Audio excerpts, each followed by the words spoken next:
Turtles all the way down. I'm Jake, sometimes Jenk.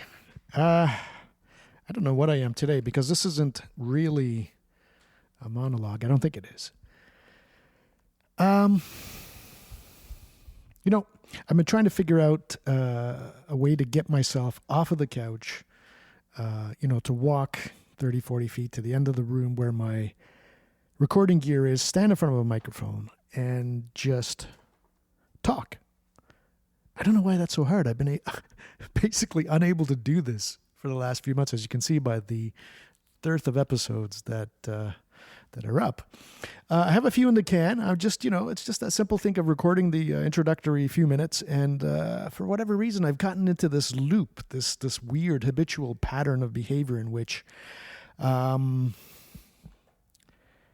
whenever I think, I'm sitting there and I think, okay, I gotta get up and do this. So as soon as I do that, I start to imagine myself walking, the way I do through the room. And as I do that, this strange constriction comes into the center of my being.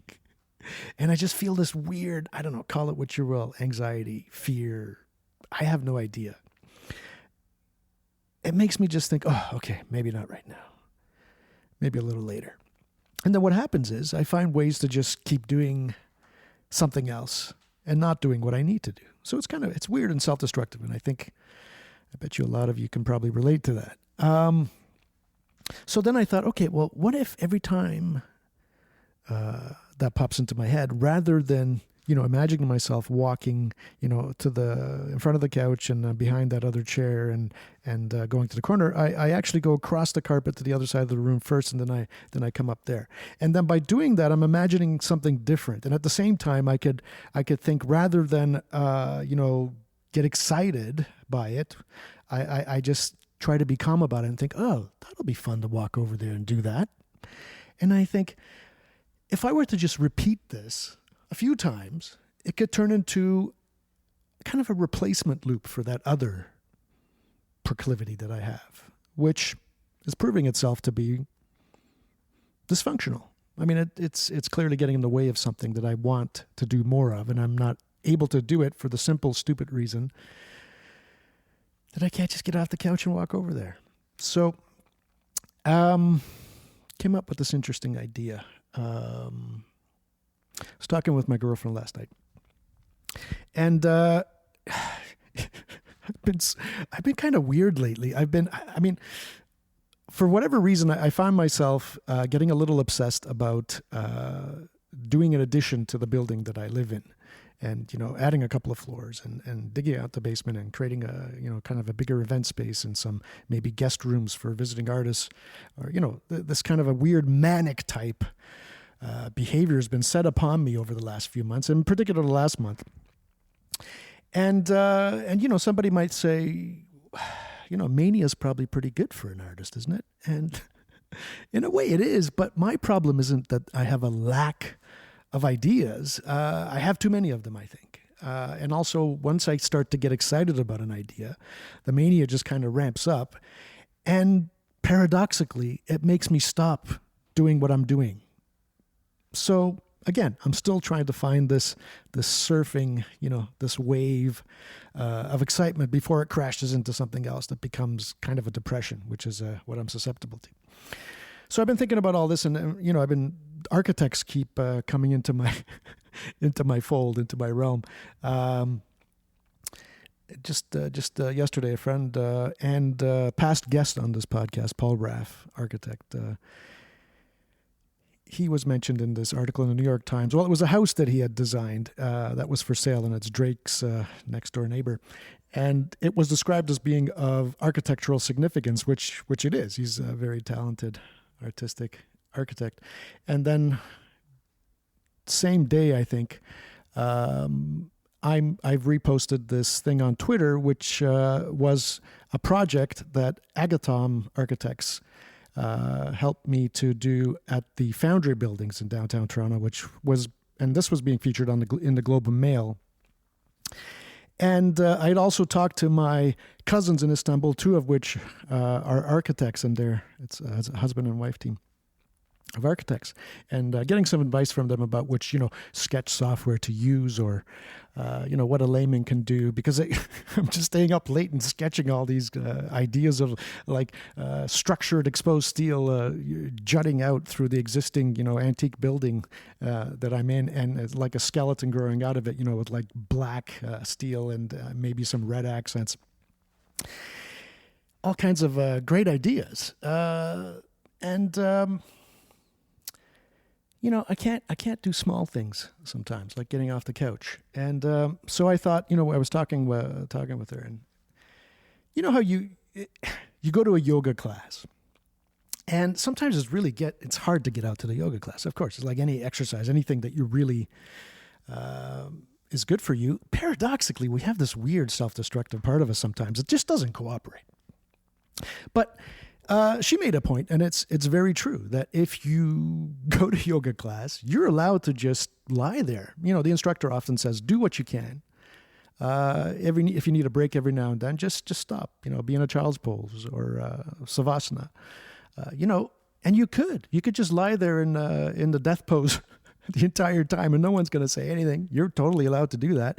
And I would say that if you did, that's going to be great for you. If you lied on your back in a room and just breathed regularly in unison with a bunch of people in the room that are doing yoga around you, well, I'm going to say that's going to be awesome for you. That's going to be good for your body, your mind, your spirit, however you want to describe that. It's a good thing.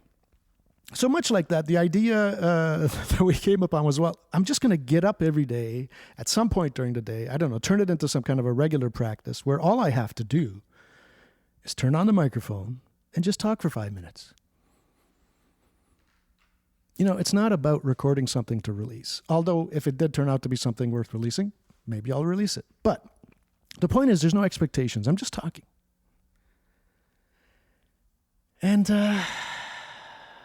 even like the social elements don't even come into it. Like, I don't have to worry about making sense because I'm not necessarily going to have anybody listen to this. And maybe I don't have to worry about sounding crazy, which is something I also sometimes wonder about. I mean, I'm a very open, revealing person, and I hide very little, but nobody's 100%. So you probably heard, if you have been listening, if this is something that's released, you've probably seen about 95%, let's say. And maybe some of my closest friends, people in my life, will see the other 5%. And maybe this is all it is the last 5. It's just basically, sometimes I go a little crazy. Or it seems like that.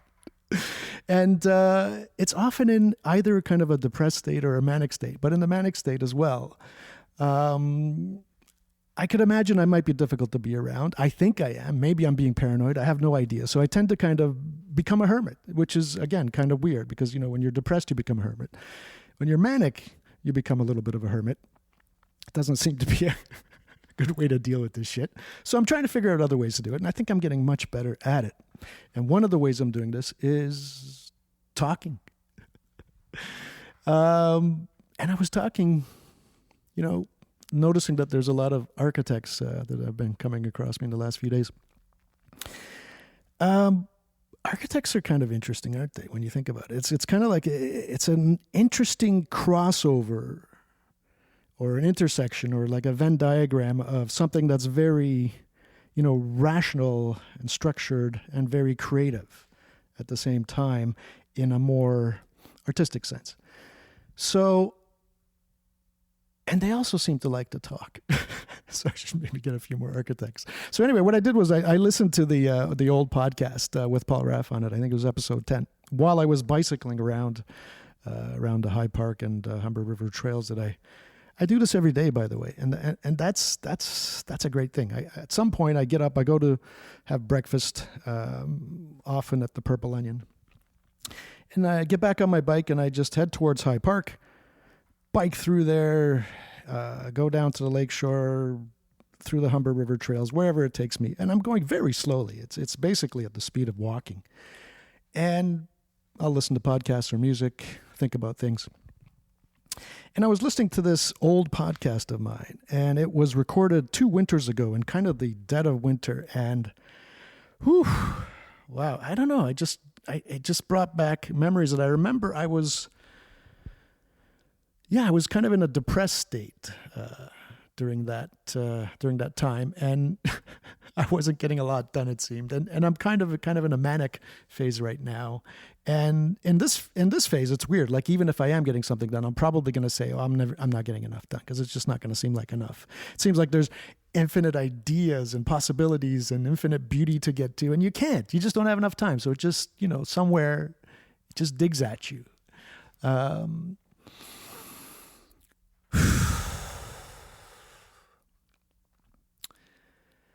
And I do a lot of sighing. So I also signed up for a 3-month unlimited yoga pass at the studio that I go to down the street, Breathe Yoga. And I'm hoping that starts a whole bunch of new loops and cycles for me. This is the funny thing. I'm not coming up with anything new here, really. I mean, here's the problem. And I think a lot of people are susceptible to this. We know what we need to do.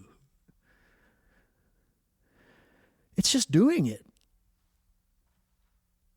I mean, sometimes we don't know what to do because we haven't really stopped to think about it much. When you're thinking about like grand plans for life, I got to say, I don't really have a plan. I have no idea what the fuck I'm doing. Do I want to go, be this or be that? I still don't know what I want to be if I grow up. So sometimes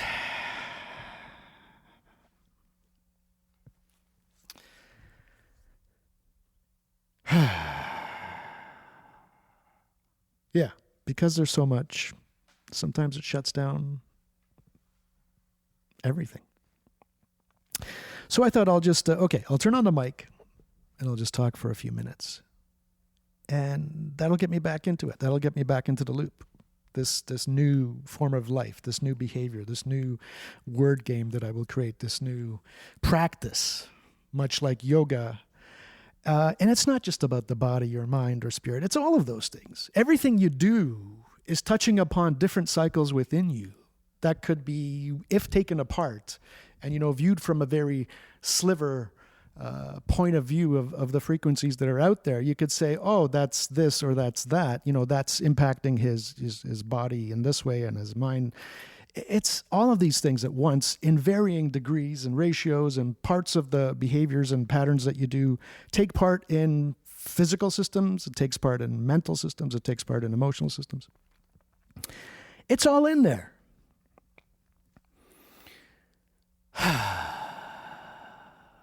Okay, so I'm going to do this for a few minutes. It's going to be good. It's going to be getting me back into talking. And well, what if I just did this again tomorrow? Like, I just came in and I just redid this. Let me tell you what I mean by that. I have this weird problem about improvisation. I've been wanting to do stand-up comedy, I think, for some time. It seems like a natural thing that I would love to do. But I have a hard time getting up there, not because I lack ideas, but I think I'm kind of overwhelmed. And also, I feel like I have this weird compulsion that if I do that, I have to improvise the whole thing. I know, it's stupid.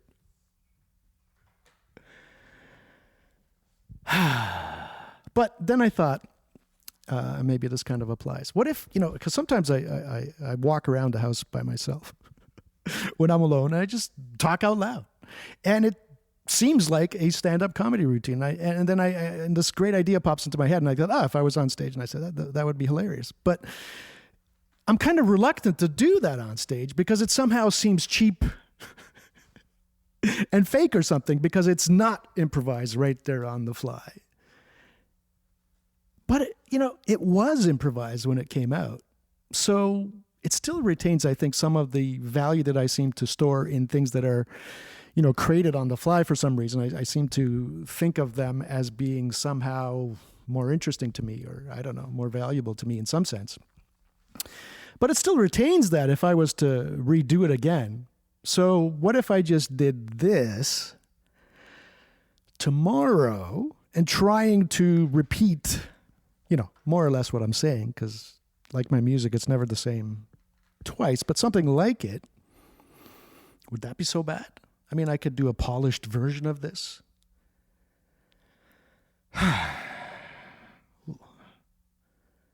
What if this is tomorrow? Wait a minute.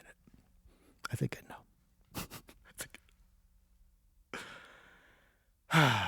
Okay, so just in case anybody hears this, and I do use this, why don't I just use this as the opener for the next episode? I got a few in the can. I got to get them out there.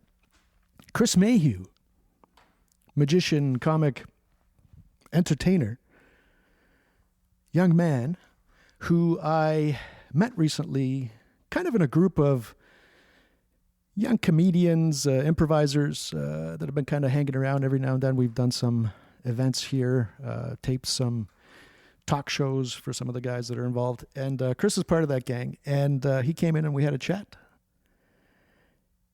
I hope you enjoy it. Talk soon. Thanks for coming in, Chris. Yeah, thanks for having me. Anything up your sleeve? No. I see that it's not. There is nothing. Not this time around. I hope not. Dang it. Cool. I've seen you do some close-up magic.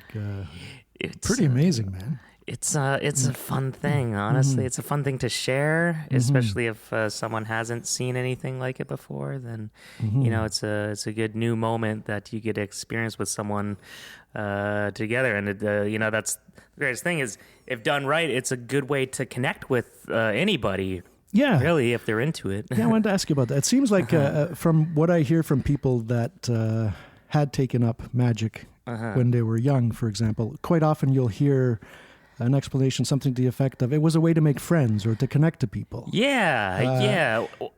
So it can definitely be a bit of both, to be honest. Like, it's a good way to kind of, spend your time when you're alone and just kind of have something to work on that's interesting and positive, I guess. And so there's that too. And so some people shy away from the social forum of it and hide away and just do that thing.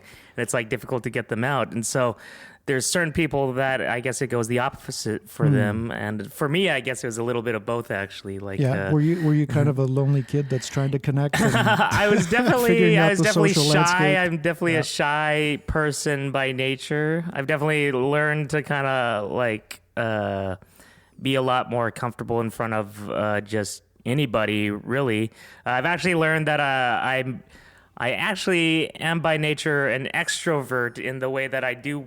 Like, my best and most bright self is when I'm around people and connecting with people, even though I feel like I want to be alone, which is kind of interesting. So you would characterize it as feeling that you want to be alone. Yeah, but I don't want to be alone. I guess that's what's weird. That's not surprising in a way, right? I mean, because I've been, you haven't been listening to these podcasts, but if you had been, you'd realize that I talk a lot about how I am split, and we are all kind of split into different kind of entities within us. Some are more conscious than others. Some are totally unconscious. Their body systems, but it's fascinating. But they have such a kind of a depth and habitual power and persuasion for your decisions that you can almost think of them as little proto-entities kind of a thing. So it's always, it's not surprising to me when I find that anything that I come across that's difficult, it seems like one part of me wants to do one thing and one part of me wants to do another. Yeah. And quite often what's at odds seems to be what I would call kind of like the mind systems grouping of beings, and then the body system grouping of beings. They're kind of at odds sometimes, because the rational side is thinking about it abstractly, and whereas the body side is reacting through habitual process, and they don't always agree. Who's in charge?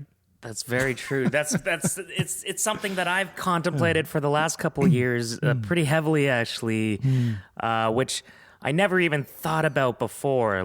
It's sort of like an aftermath of religion, I guess, that tries to shed you away from that kind of thinking. Yeah. It's interesting. I think that's one of the biggest things with religion is it doesn't want you to think about that sort of thing. There's a bias towards an individuation. Yeah. But not only that, if you do talk about that, they call it demons and possession. Yeah. And to be honest, I do understand why, because it's a hard thing to contemplate, and it can bring you to dark places. And like it did for me, to be honest. You know, it was like, you know, you go into a rabbit hole and you got to figure out your way out of it, you know, through contemplation and self-journeying, I guess. Yeah. So do you do a lot of that yourself? Are you going deep into yourself? I did for a moment in time, and yeah, it's been I think it can be a good thing to kind of sit down and just talk, or not talk, but just think about, you know, who you are and what you're doing, and you know, even get deeper than that into, you know, philosophical things such as, you know, is this place deterministic, or do you have free will? Right. Where do you land on that? And that's, you know, when you start going there, it can be fun to think about. But if you get going too deep and it consumes your almost reality, then it can be a negative thing, right? Absolutely. And that's sort of what happened to me in a like a moment in time a few years ago, where we could get that deep right now if we want to. Let's do. Jump right in. Well, it was interesting because a magic friend of mine who has basically given me the opportunity to develop an act that I was afraid to develop in the first place. So I have a lot of respect for him. And he has very, very interesting views on, you know, the world and religion and life. And I love to talk to him. He's one of those people that, you know, I love to converse with. You know, and we went deep one time.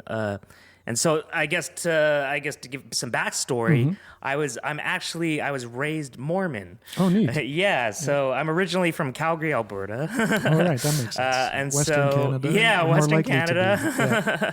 It's a beautiful area, you know, with the mountains and stuff. Oh, that's awesome. Yeah, I drove through there when I was 19. It blew my mind. Visually, yeah. Oh my gosh, the most beautiful, you know, scenery that you can see. But you know, the grass is always greener on the other side, I guess. You know, I definitely appreciate it now, looking back, you know, at all the beauty that was there. And it's not that Toronto doesn't have beauty; it has its own type of beauty, right? Yeah. Like Algonquin Park. I love Algonquin. Yeah, that's not that far away. So, but I was in Calgary, raised Mormon for a large portion of my life, basically up until the end of high school. I was going to church, but I would never believed in it. Right? Really? That was the thing. I always, I don't know. For me, the Mormon religion, especially the Mormon religion, it just seems so kind of sort of very strange to me. You know, I just couldn't understand or piece it together. It just didn't While make you were sense. in it, it seemed strange to you. Yeah. But Okay. what didn't seem strange to me was the communal aspect to it. Sure. I love the community. I have friends that, you know, were in it that I love to hang out with, and you know, we did lots of awesome activities together, including going to hike in the mountains and stuff like that. So could you get good results out of essentially lies, let's call it? Yeah, well, You know, I think you can if Yeah. you are willing to break away from it all, right? And just, you know, go into that hard philosophical, I guess, thinking. And so it's something that I guess I yearned to do, but didn't know how to do, right? Because I was stuck in this, you know, place where they're telling you, you know, that no, God is this and God is that, and very dogmatic. we, you know, need to read this book. I never read the book. I pretended to read the book. Oh, really? Yeah. Wow. I felt so guilty because we had a pizza party at the end when everybody was done reading the book, you know, and whoever got to read the book got to participate in the pizza party. Wow. I'm just like, well, I've been pretending to, I can't like not participate. So and that's the thing, is like, there's just so many lies in it for me personally, where I was just like, I can't continue this, you know. Yeah. I was purely going to make my mother happy. Is what it was. Well, so did it feel strange to you compared to other religions, or just was your reaction against this whole religion thing, or was it that religion I think in particular? At the time, it was just strange to me against other religions, to be honest. Okay. It was like, okay. Because I think they're all weird. Oh, yeah. You know, so definitely. if Well, you step that's what out of I've any come of to. That's what I've come to now. But at the time, you know, I didn't know anything other than religion. And so, yeah, it was like I ended up having to just stop like I was literally blessing someone, trying to ordain them into the priesthood or something like that. And I'm just like, what the fuck is going on here, So what other religions were you comparing it to? And to be honest, I didn't really at the time study any other religions. I wasn't interested, I wasn't really, that's the thing, I wasn't really interested in religion, right? And so, that was such a large aspect of my life that I was like, I was always forced into it. It's like, I want nothing to do with religion, right? I bet. And so, I was the opposite of contemplating it. Basically it got to a point where I was like, okay, I can't do this. Like, I can't just stand here and just lie to everybody and pretend. Yeah. And so I finally had to break free, and that was pretty tough because everybody, including, my mom wanted me to go back, and, it definitely hurt them that I, had to leave. But, it was just one of those truths I had to face. And I was like, okay, I'm going away and I'm not looking back, and friends, I had to basically, end. I ended those friendships as far as not seeing them, but I would definitely gladly go have dinner with one of them if they came to Toronto. If I was in Calgary and wanted to meet up, like I'm very open to talking with them. But it was something that you kind of just have to cut off everything in order to get away from it. And, but you're probably, you're retaining a lot of that culture, whether you're, want to or not. Exactly. And so that's a journey that I had to discover for myself, which is where my friend James came into play. Because basically, after I ended that and, I kind of just really started fresh. I moved away from Calgary and moved to Toronto. This was, maybe definitely several years later from leaving it. But Calgary for me there's good memories and bad memories like every place, but it's definitely a lot of bad memories to be there. So Toronto is definitely a breath of fresh air. So you spent all of your childhood in Calgary? Yeah. And when did you move to Toronto? I moved to Toronto at 23 years old. Yeah. It was kind of just that time. I was like, I can't be here anymore. I got to go somewhere else. And you're a magician and a comedian, or are you a comedian magician? I would say a magician that uses magic to kind of explore comedy, right. But in a very different way, like, because I feel like comedy magic gets a very, there's a connotation that comes with that. And I noticed that a lot of comedians have done magic. Especially when they were kids. And it's definitely like one of the easiest ways to get into just performing. I guess so, right? Because you kind of can focus on something other than yourself at the beginning, right? But ultimately, any good performer, you need to kind of focus on who you are and what you want to say and do, right? Yeah. But magic is a good way to kind of just show something to someone without it being weird, right? You couldn't just go up to somebody and be like, hey, let me just do this monologue for you real quick, okay? It'd be a weird thing. It's a one-sentence monologue. But. But for some reason, you can take out a deck of cards and like everybody kind of just knows like, oh, I'm going to pick one. Isn't that? Yeah, that's true, right? It's become a cultural thing, I guess, in that aspect. Well, I noticed like in my high school, the kids that were doing it, into magic, and you can tell because they would perform in the Christmas shows and stuff like that. They seem to be, I would say, the more socially awkward kids. Right. Definitely. So it's kind of interesting that it seems like it's a way, like you said, to come out and perform on stage. Like you're socially awkward, then to go on stage and do that seems like a really difficult fucking thing to do. It's kind of like the closet performer in a sense. You're too afraid to go out and actually communicate with people. But when all the attention is on you, suddenly you can now express yourself in a strange way. But it's also, I notice a performance like that there is no improvisation involved, I'm guessing, right? Or in most cases. Actually, the best way is that there is. Like, that's something that I've really explored while in Toronto is there's a great improv community here. That's how, that's how I know you basically is through Luke and Alexi because they're part of improv. And so I've been exploring improv and how it can benefit magic because with magic, there's a lot of times you're always in a new situation because you have no idea how you know, like what's going to happen in the magic trick, but you have no idea how it's actually going to go. You know, whether Right. someone's going to be difficult or someone's going to play along or, Right. you know, anything. There's so many things that could happen. But I guess there's a difference. What I see, like the kind of magic where you see on a stage where you're kind Yeah. of distant from the performer, Yes. that seems to be very rehearsed and kind of Definitely. like clockwork kind of a thing to do. Whereas the kind Definitely. I think that I've seen you do, where you're kind of interacting with the person, that's got to be close improv. up. That's So what that is.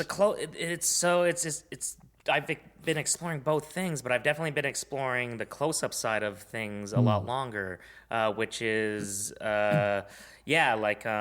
know, doing it in front of somebody for only 1 or 2 or 3 people with, you know, a deck of cards or some other object. But yeah, that you really go into like, you know, improvisation and just jazzing and kind of that type of thing. But yeah, on a stage, it's a completely different medium.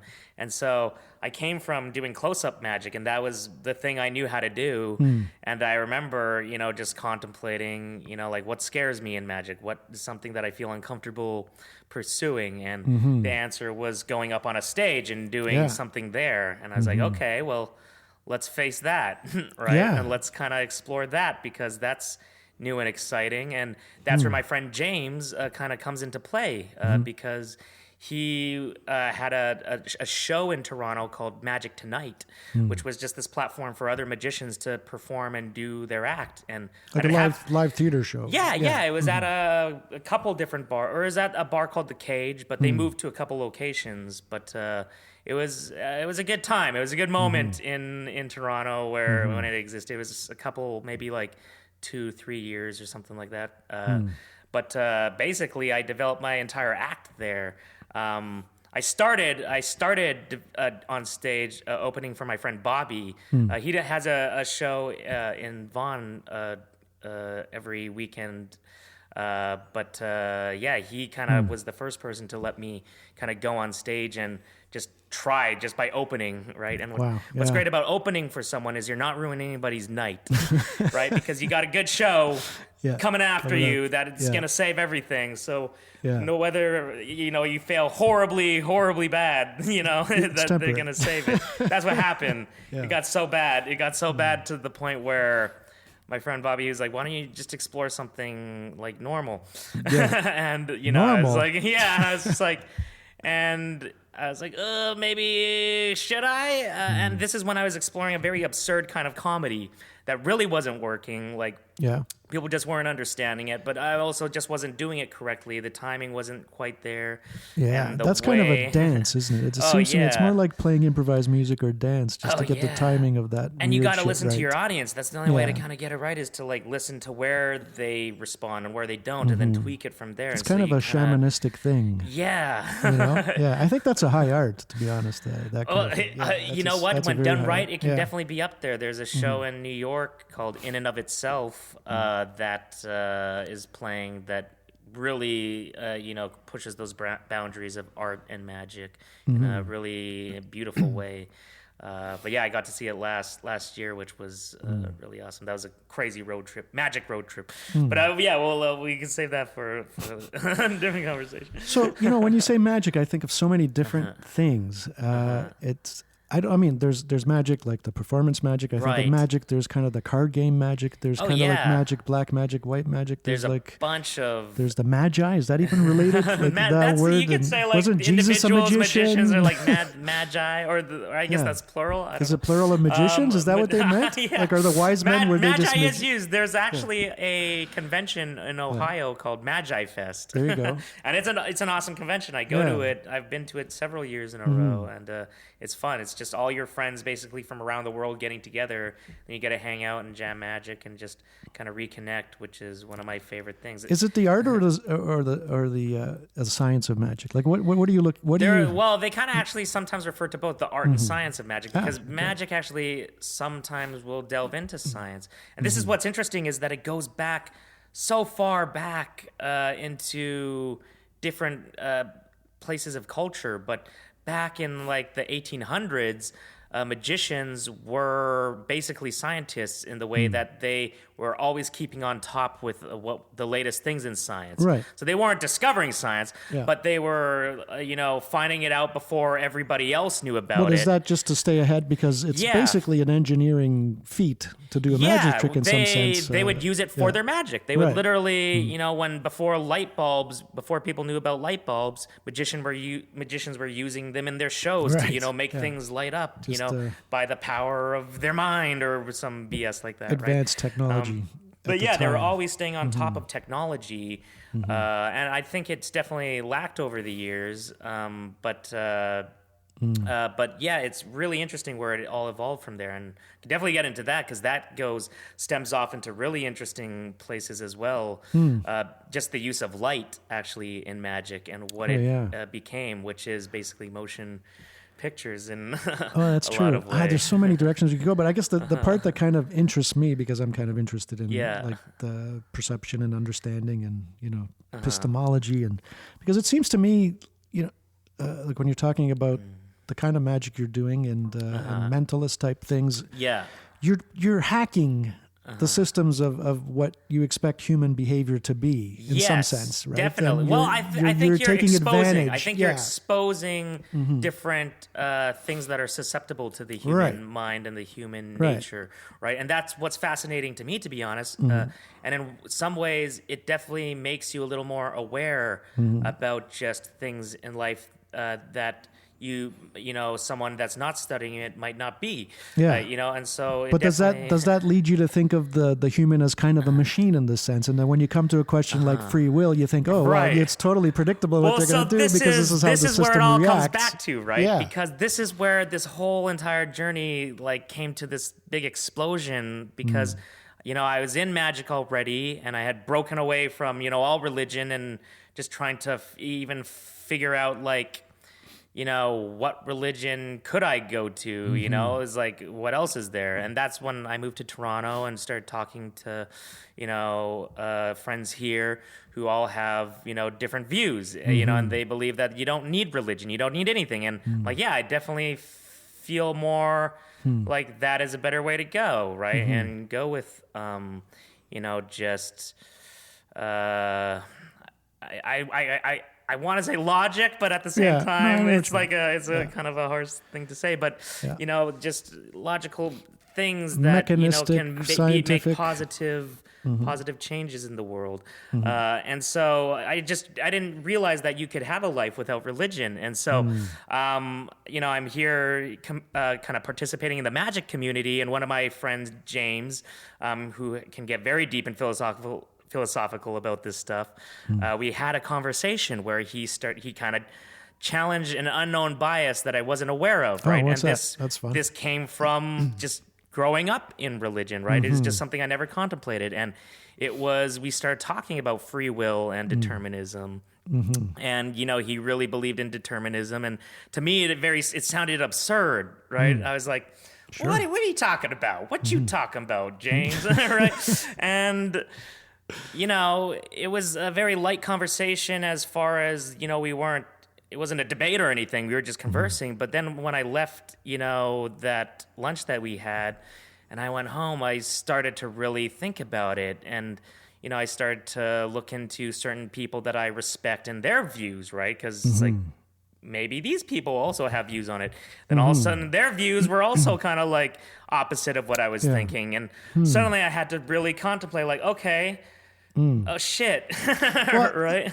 Yeah. So where do you end up on? Because because I find that it's always when you come to profound questions like this, the answer is it's both. I mean, it is in a sense, depending on which framework you're looking at it from within. If you're looking at from within the culture of physics, and you're thinking in terms of a framework of billiard ball type universe where, particles are bumping up against each other, then you can say ultimately that it's determinate. But does that really take anything away from the actual experience of that, that functioning experience within the culture of a person, within their society, within their family? Well, it's still real. It's within very that real, framework. It's a different framework you're looking at. It's something that I came to kind of think about, and again, I'm not saying it's right or wrong, but one thing I thought about is that, everything that we kind of see,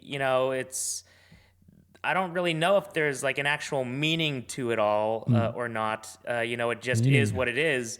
But like the human mind, the fact that it exists, it can attach meanings to these things, right? And I think there's something beautiful Well, I would and say important that's about all that. we can do is attach meaning to it. Yeah. Like, I mean, there's some that I would probably more often agree with is that Right. meaning is in the interpretation. Exactly. It's not in the thing itself. Exactly. We have no access it's to how the we thing interpret itself. it. But the fact that we are able to do that, I think, is a beautiful thing, Mm-hmm. right? But I think it is important to be aware of that to some extent, and it's a scary thing for people to even contemplate. Oh, no, And no when doubt. they, because everybody wants to have meaning in everything, and there is meaning in everything, but we create it, right? And Yeah. And also for lack of a better word, the games we play create it. Yeah. It's the game of culture, the game of family, the game of your Yes. school or whatever. There's all these functions that we perform within this giant matrix of, activity. Mm-hmm. And within that system, there's meaning. Definitely, because that's what it means within that system. But if you try to step Exactly. out and say, is there ultimate meaning? Well, what the fuck Right. do you mean? Yeah. Like, how do you step out into an ultimate perspective anyway, which you can't. So it's kind of a moot point. It's a difficult thing to even define, right? Yeah. Like as far as when you try to step out of it all, right? Because I think there's a barrier in language, Yeah. because I think it is possible to have a very spiritual experience. I think it's possible for humans to do that, right? But what it means and what it is are, two different things. Yeah. And I don't think that we as humans could actually put words to describe that and define it as God or define it as something, else. It's very subjective. I mean, like I think of, yeah. having an acid trip and Yeah. like I grew up being, an atheist, materialist kind of and then had I not, and had I grown up in some kind of, I don't know, religious Christian or Muslim or Right. something, Would have been I would something interpret that acid trip totally differently. Oh yeah, it would have been the word of God coming down to you. Yeah. Which is something I think about a lot, to be honest. Like, and I know a lot of philosophers do think about, when these books, that were of the Bible and stories were being made, were people, taking psychedelics then and Oh, yeah, no misinterpreting that shit. Well, I think a lot of people were. Yeah. I've said before that I think a lot of these early, even Christian religions, they're basically mushroom cults.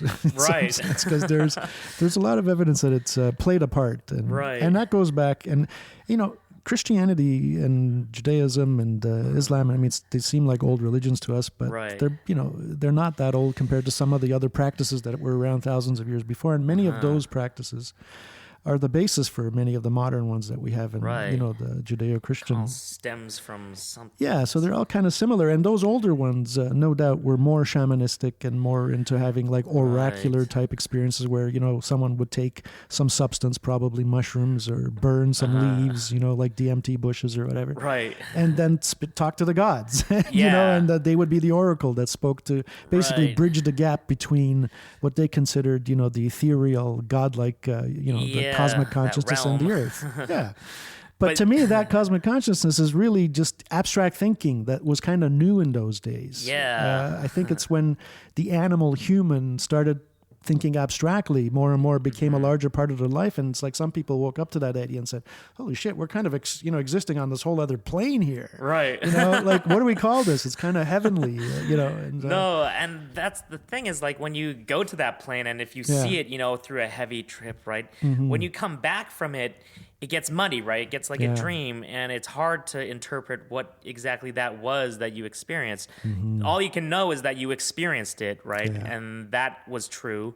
But as soon as you try to define it and put it into words, that's where that barrier kind of starts to get all muddy. It does. And those words that you reach for start to sound religious. Yeah. And it can And I get scary. know It that, can get yeah. scary, especially when someone, uses religion in a way to condemn you for something, or someone, it can get kind of scary. But like anything, there are positives to, anything. There's positives to religion, it does try to promote, certain good moral ways, but then you dig into certain ones and then it's like, oh, but you could just stone someone to death, like they do something. So it's very weird, right? It's like, it's like but you got to separate kind of, I like to think, I mean, I don't want to condemn any religion because of the crazy wacky shit that they have in certain parts of it, and they all have that. Like laws, there's crazy wacky shit in laws. There's everything like that. But I try to kind of be charitable and say, what's their basic, what are they trying to get at? What are they trying to promote in this universe, and what kind of worldview? And then you can kind of judge it by that, because people are gonna, it's essentially a technology. It's like, think about, let's say we wake up in this universe and, you look around and we exist and we don't know what the fuck is going on, where it came from, and where it all happened, which is kind of exactly what it is. That's and then if you had to say, well, what do you think? What's your theory about what's going on? We'd try to develop this over thousands of years, and what we'd come up with is that somebody would codify things, saying, well, in order to save you time thinking about all this shit, here's this codified religion, let's call it. Right. This is what's going on, and this is what you need to do to live. So here's your handbook for living, essentially. Yeah. It's a technology, but then it could be interpreted and used in different ways as well. For sure, and I definitely see the comfort in that, right? Yeah. And the comfort in just being handed the answer. It's like, okay, good. So this is it. I can just kind of go on existing in this space. Yeah, we do that in everything, though. But we take shorthand, shortcuts for everything. It's just religion is the one thing that tries to answer everything in one encapsulated. It claims to have everything. I don't mind taking bits and pieces from various technologies, including together what's going to work for you in this life. For sure. But thinking about certain basic things like, where do I want to go? What do I want to encourage? I want to encourage honesty. That's a main thing. Just be nice to people. That kind of shit. Yeah, like good. It's just very basic shit. Good moral. Value, and that's another thing. I contemplate a little bit. Like, is there an objective moral truth to things? Because that can get kind of muddy too. Oh, very much. And it's like, dang, like once you start going deep into things, it's not so black and white. You know. Well, short answer is no. There is no ultimate morality. There's no ultimately way to say one way or another. It's always contextual. It's always interpreted. Exactly. But some things are more obvious than others. Precisely. Right. It doesn't definitely mean everything is allowed. You still have to have kind of a basis in rhetoric and consistency. Your system has to make sense. You can't. That's it's very be judged true. by that. That's not everything goes just because there's no ultimate morality. Yeah, and that's the fear, isn't it? Though, like and I think that's the nihilism can definitely be a scary thing to go down. It was definitely a path that I could have gone down. Everything seemed appealing towards that. I think a lot of people, young men your age, are kind of going down that path. How old are you anyway? I am 30. Yeah, okay, that's what I would guess. And it's been a really crazy journey in the last few years of just really kind of I guess dealing with life and dealing with the realities that happen. There is a true yin and yang that is here. There's good moments, bad moments, and it kind of comes in waves. Yeah. So which part of the wave are you at these days? Right now, it's kind of like both, like right in the middle, where there's really incredible things happening, in my life, especially in like the professional part of my life, and very scary things, that can be occurring in real life that you just have to kind of be there and be part of. There's no choice, and so I feel like everybody is sort of in that place, and it kind of just shifts, from one side to the other ever so slightly, right? But as a child, you're just not aware that that's, sort of how things are, or for some they might be, too aware of that. Right. And that's, makes for, really that's another crappy problem. childhood, when you can be tricked, I guess, when you can have this illusion of life being, a very flowers and loving place for, and it can be. That's the thing. It can be, but not all the time. not for everyone. Yeah. But I mean, there's it always comes down to balance, doesn't it? Yeah. Isn't that what we're saying? Always the yin and the yang. It's a powerful image. Opposition. It really is. Yeah.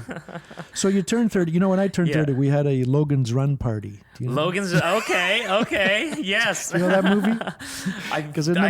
sort of remember. Like, I know the movie poster and everything. So in that movie in the future, when people turn 30, this little light lights up in their palm, and then you have to go basically for recycling. That's so funny. Who was that? That wasn't just a cheesy sci-fi movie. Schwarzenegger wasn't. No, it was before. It was pre him. Oh, okay, yeah, okay. Like it was before me. I watched it in that reruns. one confused with the Running Man. Sometimes, yeah, it's kind of that because they got like crazy suits going on there. The shiny satin stuff. Yeah. Yeah, I mean, I've always had an interest in utopian or dystopian, literature and sci-fi and all that stuff. It's fascinating. Yeah, and some of it is accurate to a certain extent, I would say. Yeah. It's like sci-fi is becoming more and more accurate the more we go into the future. It's like, it's true. Shit, that technology now exists? It's like, really? Like, just today, I just saw technology that it's like on my phone. I just shared it. It was like a device that some MIT student figured out that can translate your thoughts for you. Yeah.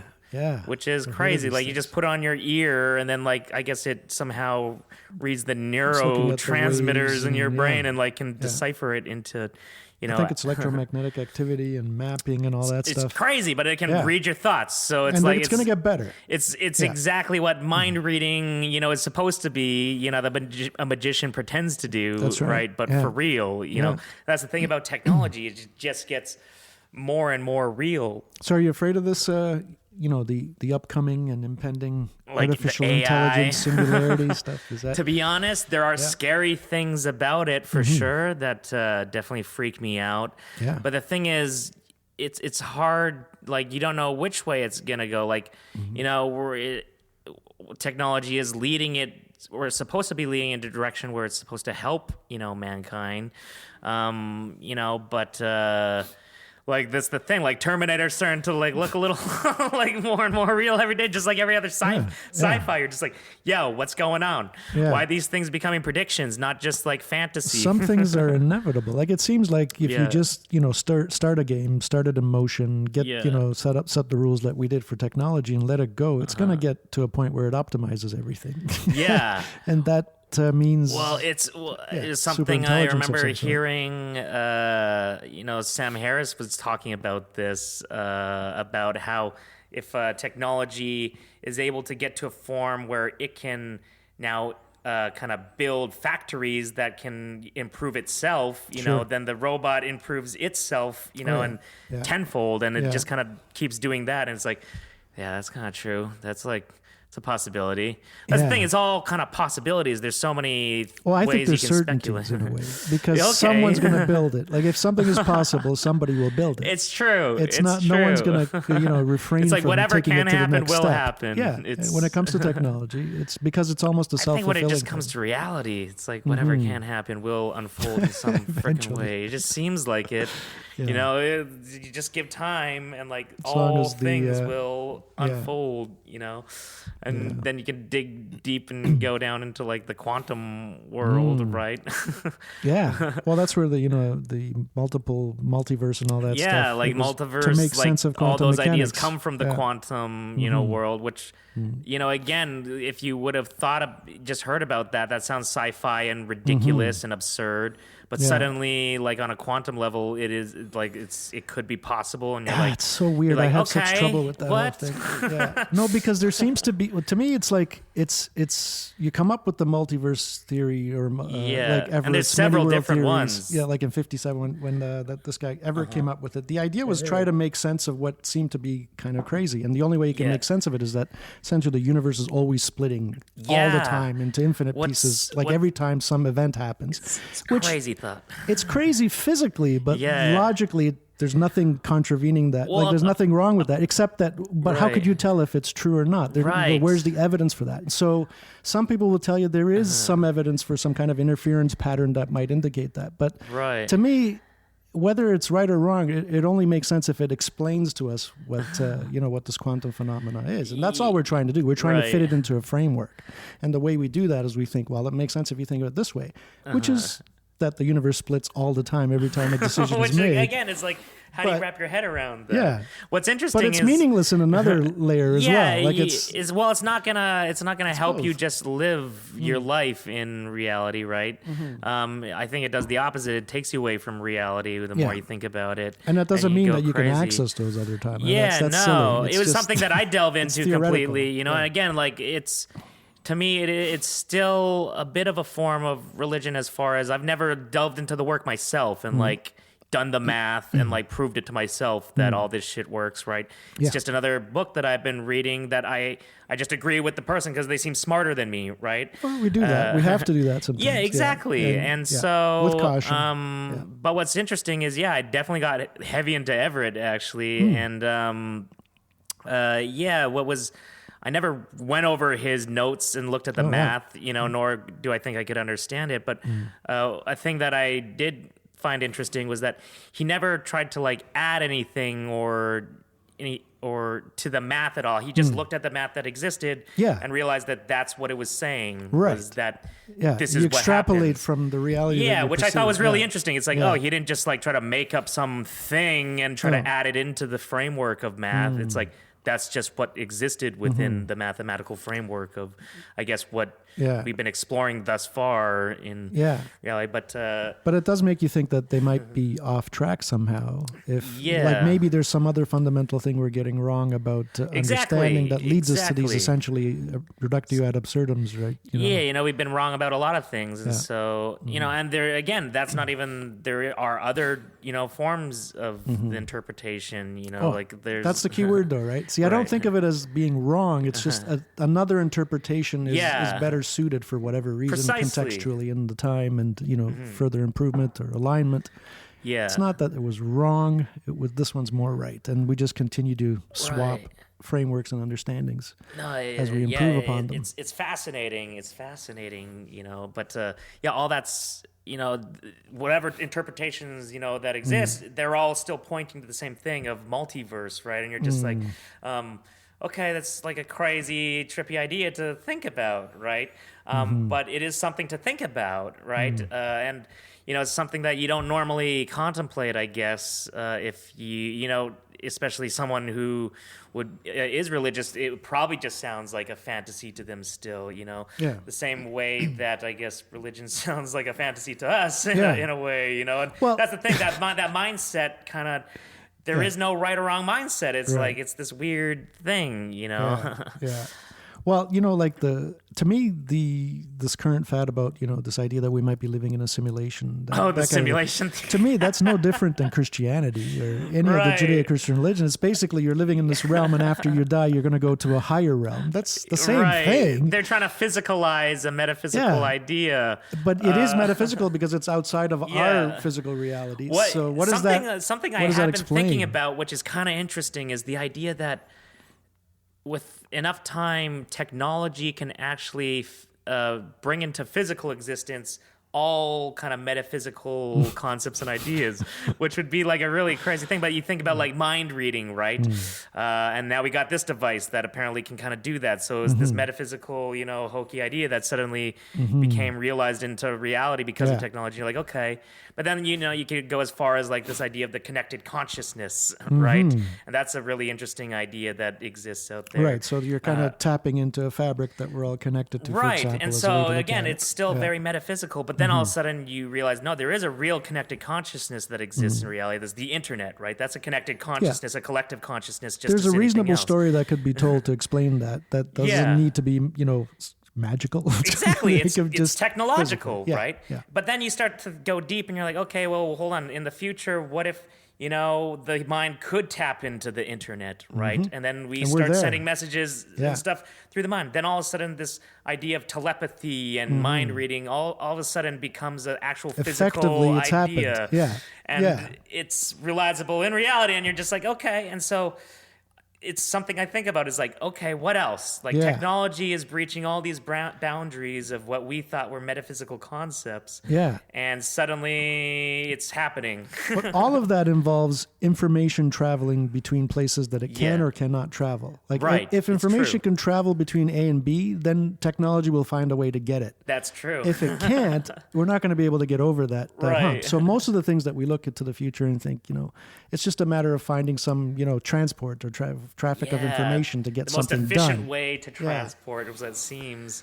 Yeah. Like for information, it seems like we're at like one of the peaks of like the most efficient ways to transport information, right? It started with like tapes or vinyls or I don't even Everything's know, accelerated. and then it has gone to VHS and then to DVDs, and now it's just like USB sticks, and just straight up streaming online, and Yeah. it's like it's becoming very efficient, and so it's like, well, what's the next step? What's the next step to information? And I guess like it would be this kind of maybe this idea of telepathy where it's just already in your brain and you can just we're clearly access going the towards internet that. just by thinking about it, which again is a crazy thing, but they already have devices where you just put it on your head and then you could think about in a video game, you can move the character in the video game just by thinking about it through this device. I'm We're like, there. what? We're already there.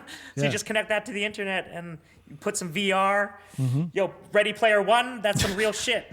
I think you're going to find a lot of people are going to start to be reluctant to leave that VR realm, and there's going to be people that are going Right. to spend a lot of time in there. Well, again, like that's why that book, I guess that's turned into a movie now, is like it's one of those sci-fi Is that what the story's movies. about? Yeah, it's Oh, okay. about Yeah. people going in, and it's like Spielberg's latest movie, which is pretty Right, exciting. right, He hasn't, I haven't seen Spielberg for a while, and so it's about people kind of going into this VR reality Yeah. where everybody's kind of inevitable. in the internet realm of this video game, all doing the same thing. It's like a Sims. They can do anything they want, but then I guess someone like hides a golden coin or sword or something in the game, and whoever gets it becomes God basically in that place. They have In that control realm. of everything. Yeah. And so It now doesn't everybody carry over to the is world. racing to find this coin, right?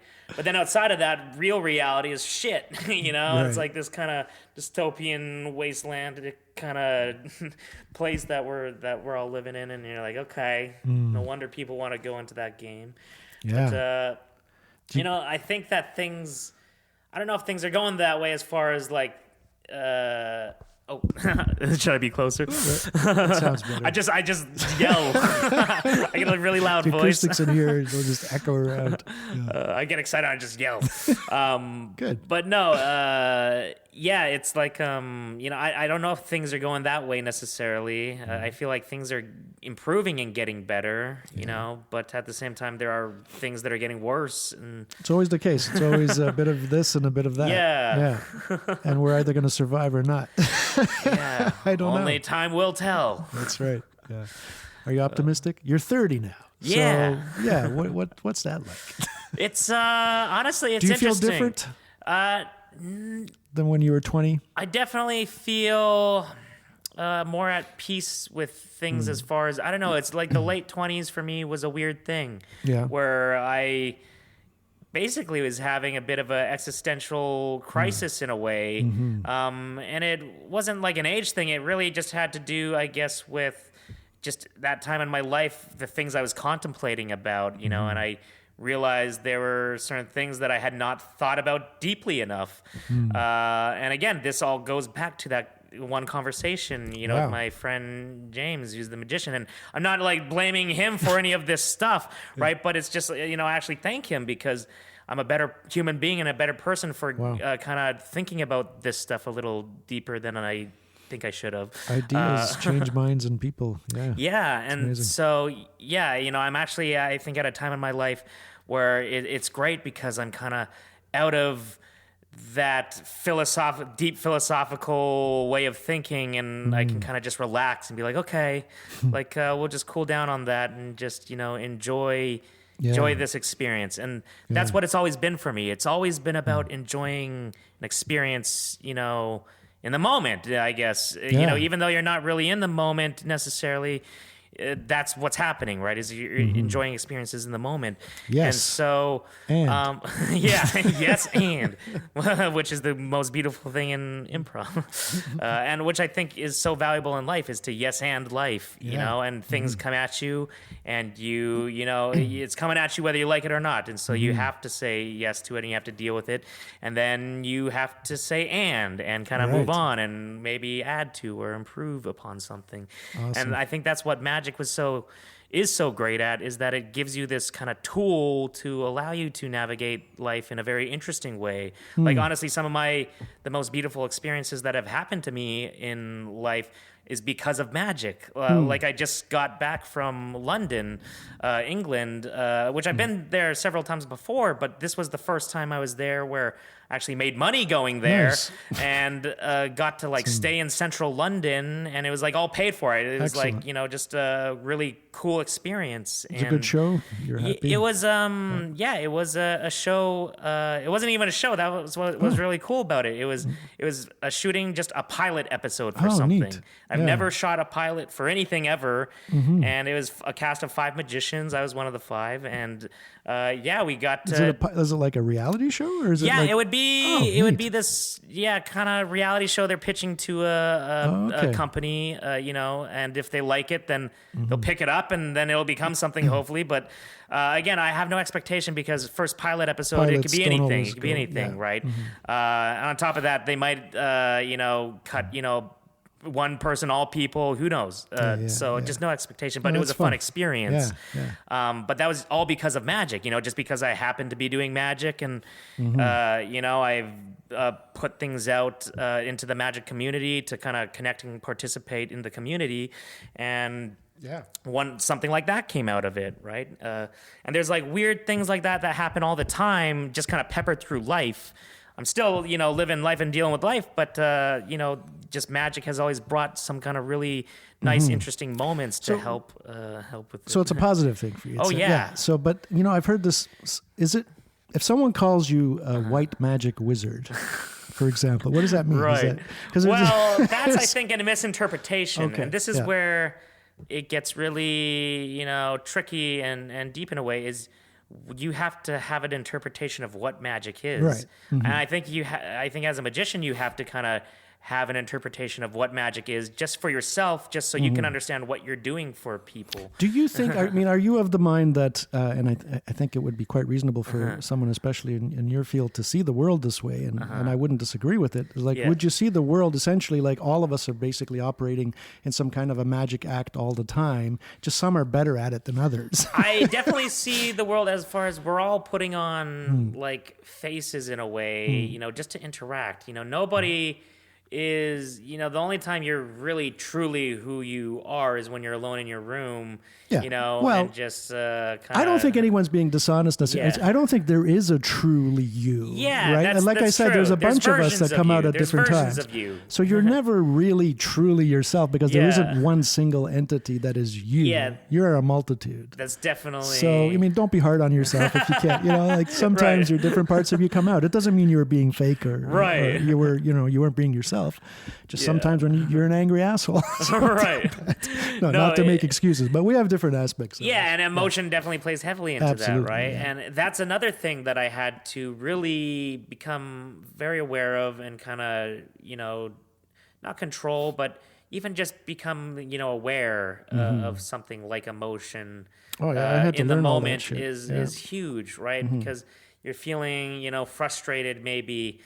And then it's like, okay, why do I feel this way? Like one of my things is, it's interesting, like one of my most hated things is to hate things, I hate that. But no, I don't like the feeling of anger, and I don't like the feeling of ill feelings towards someone. But that's a very broad reaction. It's like, especially for young men like I used to be, it's kind of a very broad response to everything. Like, it's like when something goes wrong, the emotions get upset. Like, it's a very small palette of in your brush and honestly, your toolkit. It's just anger. I don't think you're the most logical when you're angry at all. I think you're the least logical. It's like there's a part of your mind that gets cut off that allows logic in. Yeah. You know, all you have to do is talk to somebody who starts to get really emotional about something, and then you realize, like, oh, okay, there's no getting Well, there's through science behind to it. Like you said, anything. the cerebral cortex Yeah. shuts down to some extent. And Exactly, yeah. yeah. Amygdala takes over, and it's like, It's well, like what I call the other parts, the other cycles within you kind of take over Right. the helm for a bit. these subconscious. Call it what you will. Yeah. These things at play. And that to me is so fascinating. I have a friend who studied neuroscience, and I pick his brain all the time, Yeah, you know, that's because fun. he's the only person I have. I'm just like, yo, I heard this theory. Is this true? I'd be like, actually, there is some validity to that. You know, I'm just like, really? So interesting. Some neat stuff. But, I think that's important to have somebody who, really knows a thing or two about something that you can kind of go to. And again, I guess you could say mentor, but I wouldn't even say he's just a friend. He's not a mentor to me as far as like, oh, you know so much about the mind. Let me be your student. Right. But like to surround yourself with interesting people that you can kind of, I guess, develop your own way of thinking, and bounce it off of them in a good, positive way, I think is important. Does magic work in that way, in the sense of like having a mentor-mentee type thing, or is it everybody self-taught? It can, in like, there secrecy? definitely, that does exist in it, is some magicians do feel that they have mentors that have, like, showed them. There's a way to go. But the more popular way that I think is the way that a lot of my friends have gone, and I think it's more common, is to just participate in the magic community, and that involves a lot of self-taught, kind of just isolating yourself and kind of playing around with things, but then it involves going out and testing it out on people and individuals and seeing how the things work. Is the secret out on all these magic tricks now, like because of the internet? Is basically it is. Everything's out, isn't it? Yeah, it's all out there, and that's a huge debate in magic as Yeah, it well. must be, right? In the community, there's a impossible debate now. of is magic on YouTube good or bad? I have friends that are on YouTube that are exposing magic tricks, right, and teaching it. And they're actually doing some Which really would have been awesome so things. fun when you were a kid, right? Because you would have learned all the tricks in no time. I loved it all. And this is the thing, it's always been, exposure of magic has always been part of the industry.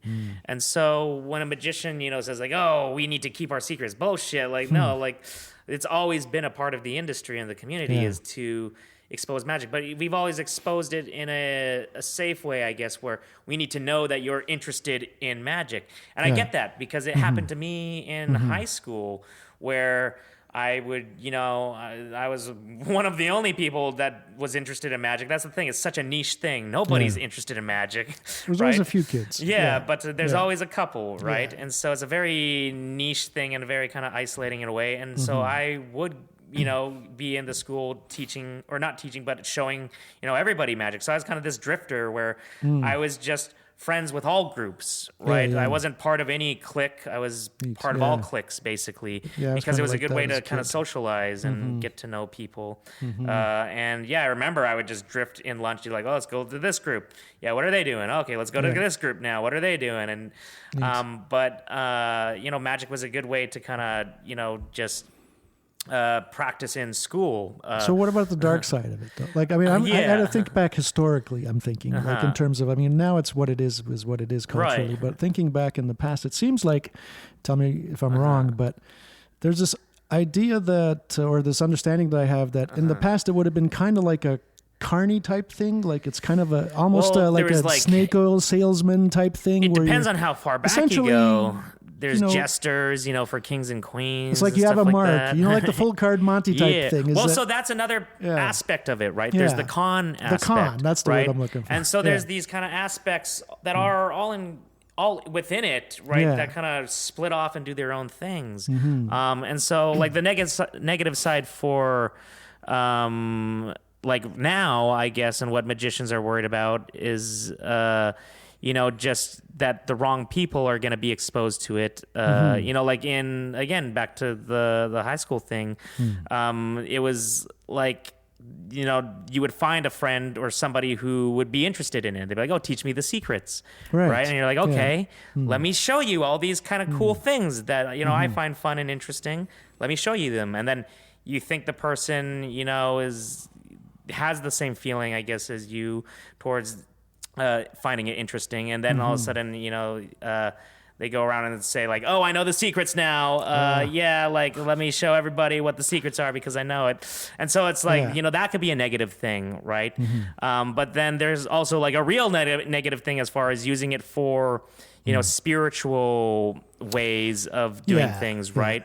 And so there's that negative thing as well. Like, there's definitely a lot of people that, not a lot, but there's been people in the past that have used mentalism techniques and mentalist ideas to kind of convince people that they're talking to the dead or talking to, that to me is very distasteful. Like that it's terrible. And that's something that I think all magicians within like the community agree with, is a very bad thing. And they try to like, get rid of that. And there's certain magicians that will call people out that are doing that, which is great. Yeah. Right. So it's definitely something that's evolving. Well, again, it's like any technology; it could be used for bad. Precisely. Honestly, there's like I have one friend who has this trick who it's using technology in a way that is scary, honestly, because like basically he needs one piece of information from you, and then this thing he developed allows him to have all information from you, and you're like, what? It does what? And again, like he's using it in a way to just, create a moment for people, but like, put in the wrong hands, suddenly you got the craziest, online thief in the world. And you're just like, oh, that could be deadly. And so there's, but it's a fascinating art and science, like we said, because I mean, what you're essentially doing is you're figuring out how the human works, and then using it to your advantage, precisely, right? So that's the science of it, is figuring out how it works, and the art of it is like, how do you get someone to basically? And there's a lot of fascinating technological things coming out of magic. That's a whole other debate. And when I say in magic, there's a real community in magic, and it's online, just like anything else, right?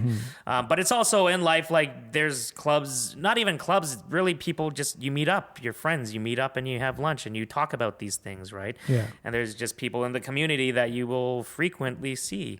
And so there's a physical community and there's an online community, but these are some of the discussions that come up in those meetings or meetups, I should say, the idea of technology, and does it hurt magic or is it good for magic? And it's one of those weird things where it can definitely help. It's definitely helped magic actually in a very interesting way that I didn't think about, but especially like the really raw magic, like coin magic or card magic or that close-up stuff. What technology has done is it's made it more impressive in a way, because everything can be explained by, a digital screen or some sort, and After Effects and Photoshop and all that crazy stuff. And so when suddenly you see something archaic as some paper, do something crazy that you never thought it could do, it becomes more impressive and more... just more interesting in a way, because it's the opposite of technology. That's right. Would you know a lot of magicians, I'm guessing? Yeah. Do you think some or a lot of them are kind of secretly harboring control of the universe? No. To be honest, I think we all are to an extent. Okay. But we're all trying more to control. So than the general public, because it seems like they're trying to develop skill sets to manipulate the world to their liking, which is, like you say, we all kind of do that. Well, but to take a conscious effort to turn it into an art and science of it seems like you're really focused on that. It's kind of an interesting personality might be behind there's magicians, there's like professional magicians, right? And that is a thing, in magic for sure, where that's where they make their sole living is doing magic shows, right? And I'd say that gets into where they're really kind of utilizing and almost exploiting, I guess, in a way, magic to gain, themselves higher in life, right? And I don't know if it's a good or bad thing, to be honest. Like, I think it's a way to get through. Someone, it's fine. Yeah, it's a way to get through, and like everybody needs entertainment, and so it's a form of entertainment, and so why not, hire someone, to do the show. But what's weird about it is that it's this kind of strange, self-inflating thing that I see. Oh, there's a lot of that. And it's something that I had to get away with myself, where I was just so aware of it, while I was doing shows heavily. There's a couple of years where I was just doing so many shows, and I was like, I don't like what I'm seeing as far as like, I go talk to friends and magicians, and I could just see like all they wanted to talk about was how good their show was, Oh, really? Okay. And I'm just it's like any kind of I'm just like, art industry thing. Yeah, but what I want to talk about is how can the show be improved, right? And so those are the magicians that I hang out with that really want to workshop and figure out how to improve things and make it better and make it more interesting and fun for people, rather than just talking about how good their show was. It's more edifying stuff. Yeah, but you do find that within that community, and I'm sure any community, they all have those individuals. Of course. Have you seen the movie Now You See Me? Yeah. And Now You See Me too. Yeah. I've seen Now You See Me. What does the magic community think of? Well, if again, you can speak for there's a love-hate with it. Like one of the things with it, I always think it's a good thing when magic can be brought out into a bigger light, right? And so the fact that there's like a Hollywood movie all focused around magic, that's a good thing. But some of those tricks are preposterous. Oh yeah. So as far as just the idea, they make them seem kind of like superhuman. Oh man, magicians can do anything. So like we'll get into the movie, but just hypnotize you on the spot. Amazing. Yeah. So like the movie, the idea as a whole, as far as promoting magic in a movie, is a good thing for magic. It just gets it more into culture and stuff. But yeah, then when you actually watch the movie, you're like, must be irritating to you. Well, it's over glorifying what magic is, and again, that's all it is because I've been part of the community for a long time, and that's not what magic is. All right, that's not. We're not you'll these seem like cooler to the general public. We're not these if they rock believe stars walking around going, "Yo, I can do anything. You want me to rob a bank? Gonna do it. Done." Right. Now, that's not to say that they wish. There's certain things like what's becoming really common right now is, again, YouTube content and like different social media content.